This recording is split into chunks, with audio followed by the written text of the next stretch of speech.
É 2027 e todos os boatos são verdadeiros. O exército chinês está se mobilizando. Centenas de milhares de soldados estão sendo preparados, enquanto o presidente Xi Jinping espera até o momento certo para dar a ordem de invadir Taiwan. A Austrália observa e espera. Ela sabe que será afetada por essa guerra, independentemente do vencedor, e isso significa que não tem escolha. Precisa reagir, como a Austrália faria. Xi dá a ordem, a invasão começa.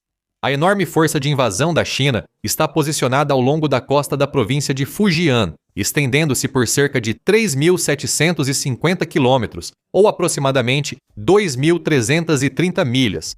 E com mais de 2.000 ilhas em suas águas, essa área costeira é o ponto de lançamento perfeito para a invasão.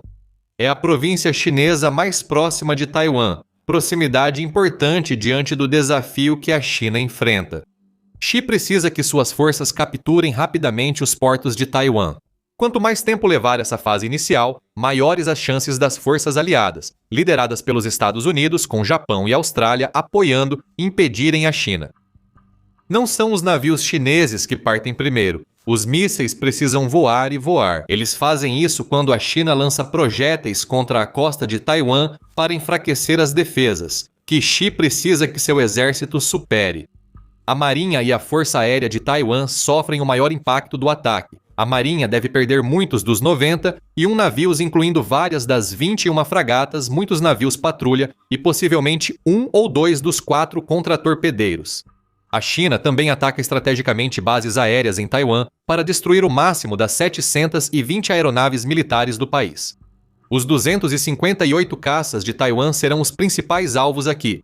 Quanto mais deles são destruídos, mais os céus se abrem para os caças e aeronaves de ataque da China.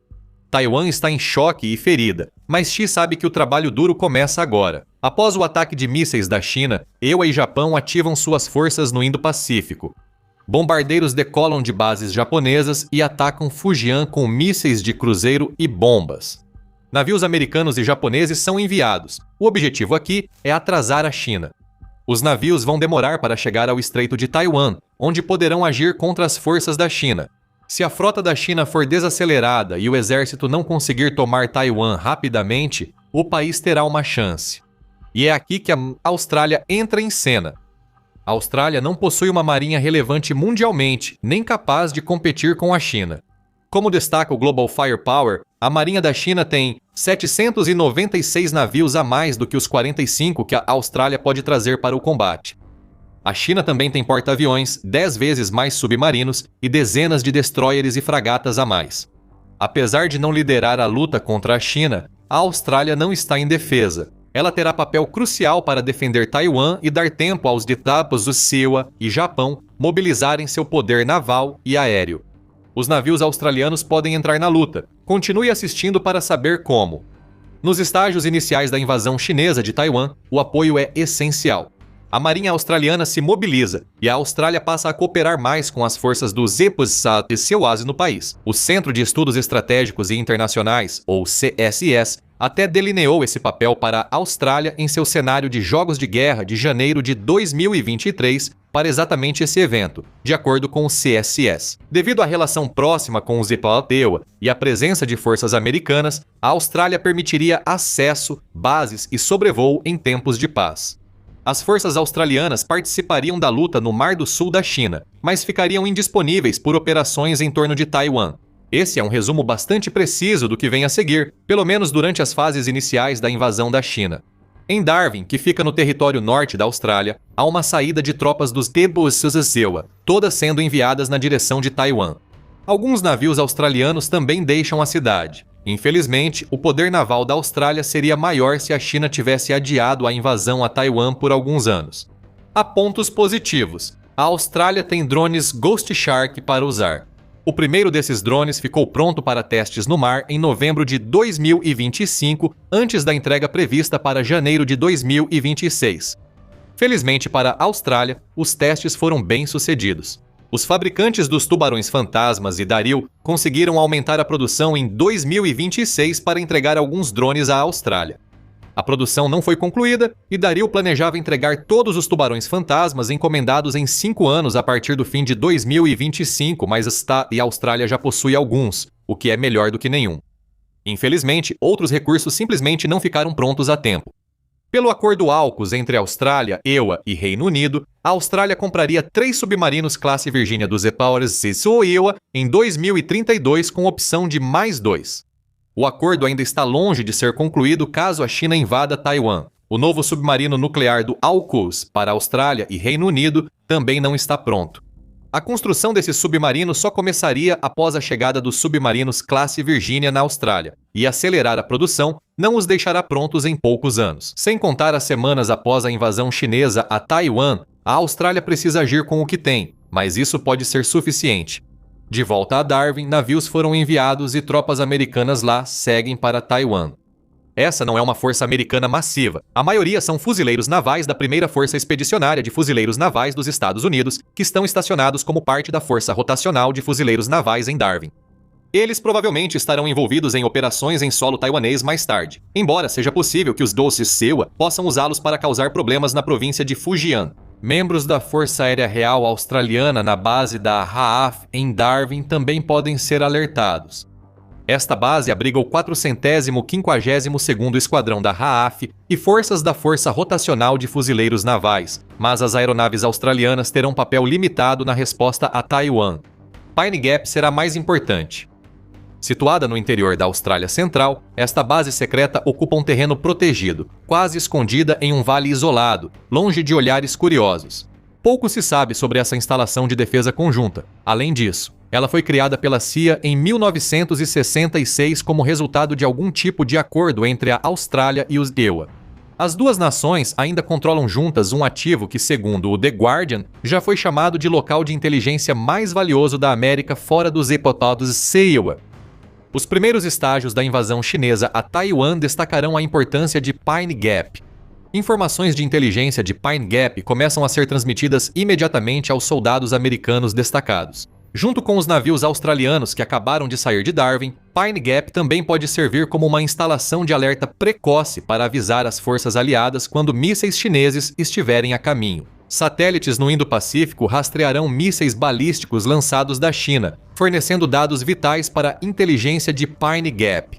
Esses mísseis dificilmente mirariam a Austrália, mas Pine Gap poderia alertar as autoridades de Taiwan para se prepararem para futuros ataques após o primeiro. Os navios de guerra enviados pela Austrália provavelmente seriam os destroyers classe Hobart de sua marinha.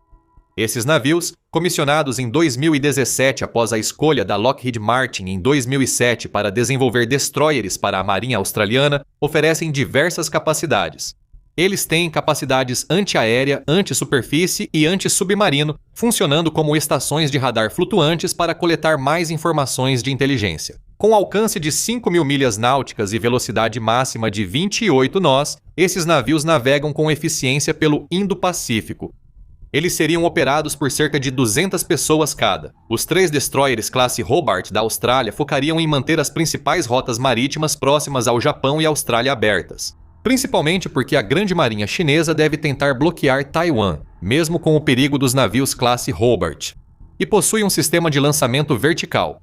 Mark 41 com 48 células, o avançado sistema de armas Harpoon e um sistema de armas Mark 34 com um canhão. Mark 45 Mod 4. Ela não tem poder de fogo para romper a defesa da China. Navios da classe Hobart patrulham e transmitem informações, junto com outros navios da Marinha Australiana. Submarinos chegarão em breve, mas só assistindo para saber seus papéis. De volta a Taiwan, tudo está saindo conforme o planejado. Xi.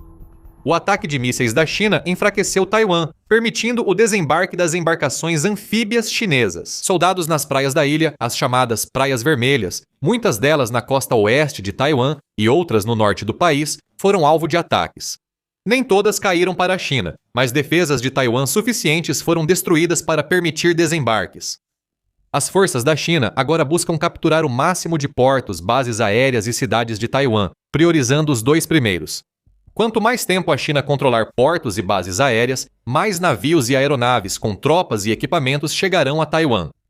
Isso é mais fácil falar do que fazer, embora as Praias Vermelhas fossem realmente vulneráveis. Taiwan em si é uma fortaleza natural, como observou o Conselho de Relações Exteriores em junho de 2024, O Estreito de Taiwan tem mais de 90 milhas de largura, águas agitadas e enfrenta 2 monções e eventos climáticos extremos todo ano. A invasão da China precisava ser cuidadosamente planejada e só tinha alguns meses para fazer seus avanços iniciais valerem antes que o Estreito de Taiwan se tornasse uma armadilha mortal. Em Taiwan, o terreno montanhoso, bem conhecido pelos locais, protege a capital Taipei melhor do que a China conhece. Emboscadas atrasarão as forças chinesas durante o avanço, dando mais tempo para a Austrália e aliados agirem, o que é necessário. A China lança mísseis contra bases japonesas, de onde Japão e EU enviam navios, causando grandes danos. A Austrália está relativamente ilesa, pois a distância até a China dificulta esses ataques. No entanto, essa distância também significa que qualquer navio que a Austrália envie na direção de Taiwan levará cerca de 5 dias para chegar onde precisa. A China dificulta a atuação de navios australianos, enviando seus próprios navios para rotas que eles tentam manter abertas, o que pode resultar nos primeiros confrontos entre China e Austrália.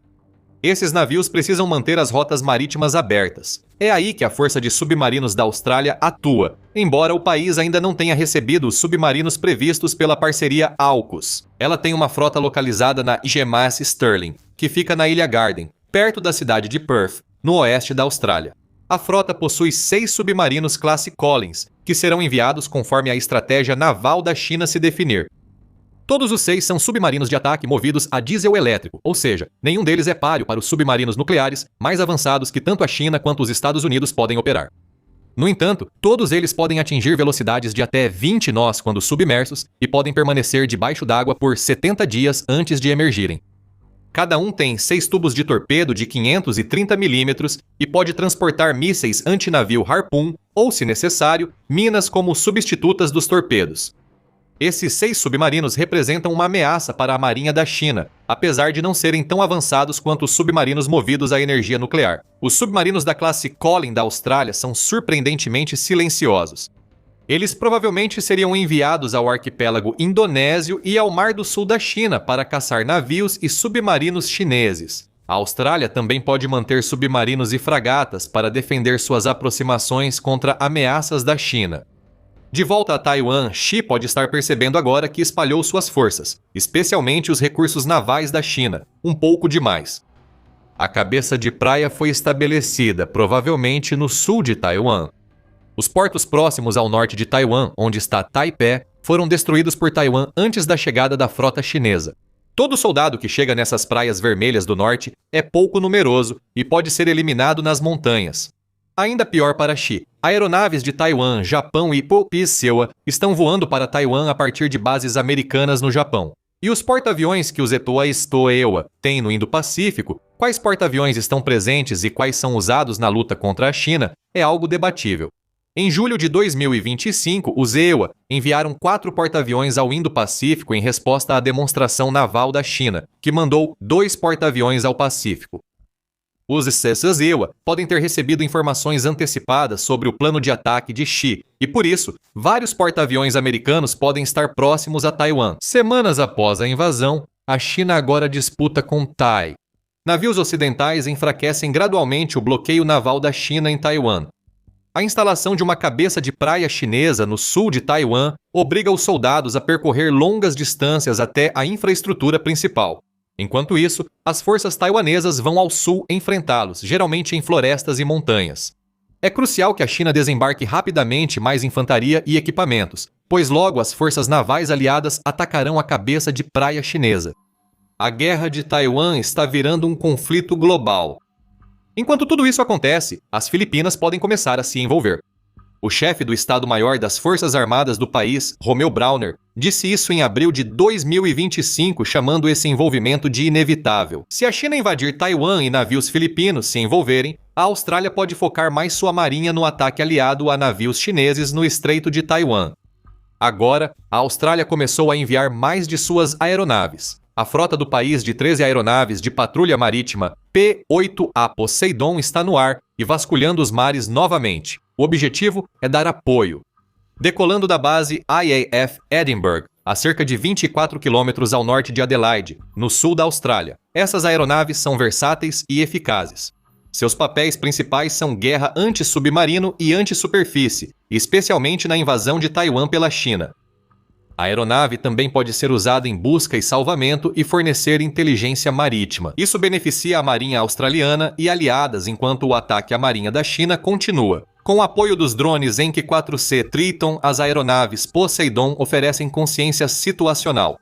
A Austrália pode usar sua frota de aviões C-130 e C-17 para transportar equipamentos e tropas às forças aliadas. Essa logística será crucial quando EUA e Japão romperem o bloqueio naval chinês. Com ataques de mísseis do Japão e bombardeios dos porta-aviões americanos, a Austrália segue fornecendo inteligência e apoio. Os outros recursos aliados causam os danos reais. E é aqui que a invasão da China começa a fracassar, com seus mísseis antinavio ficando escassos, já que esgotou seus estoques de cerca de 400 projéteis DF-26, junto com muitas de suas outras armas antinavio, a China está ficando sem opções para atacar a frota aliada em Taiwan. A infantaria chinesa enfrenta combates em terrenos traiçoeiros que Taiwan domina para defender pontos militares estratégicos. Sobre a Austrália, ela segue com as mesmas ações durante a invasão. Suas embarcações e aeronaves de apoio têm menos dificuldade conforme a marinha chinesa enfraquece.